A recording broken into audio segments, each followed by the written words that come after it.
At sa puntong ito, kasama po natin si Asek Charles Jose, tagapagsalita po ng DFA. Sir, magandang hapon po sa inyo at salamat sa panahon po. Magandang hapon sa inyo at sa inyong mga taga-subaybay. Apo.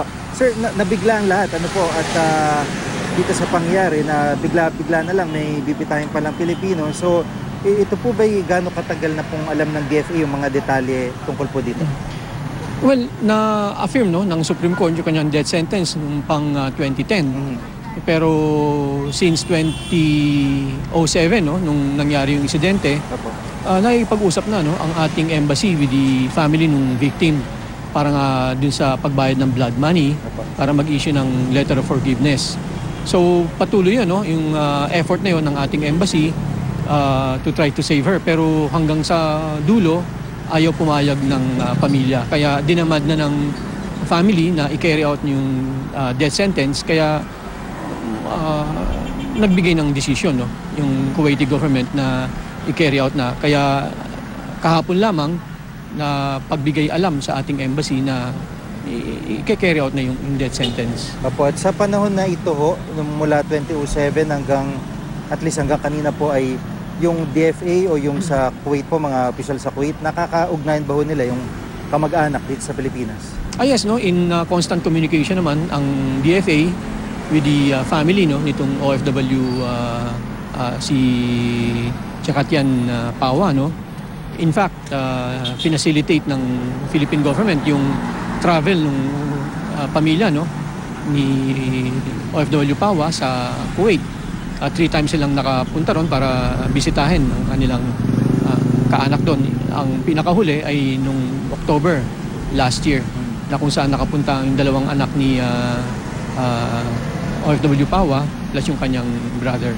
Yung abogado ni Pawa ay bigay po sa gobyerno po yun, ang provide po Yes, ang hinaryo ng ating embassy, mga top law firms yan sa Kuwait at may legal representation si OFW Pawa throughout ng kanyang court proceedings. Simula dun sa trial court hanggang sa Court of Appeals hanggang sa Supreme Court ay meron siyang abogado na para sa kanyang depensa. Opo, ang kwento ni Pawa sa kanyang mga kamag-anak ay kumbaga para sa net up lang po siya, hindi niya magagawa yung krimen. At ang tinuturo nga niya yung mga magulang dahil na rin sa issue ng kahihiyan. Ano po ang masasabi niyo rito? Well, of course, yun ang assertion ng ating defense. Pero binigyan si OFW Pawa ng due process at dumaan naman siya sa legal processes ng Kuwait.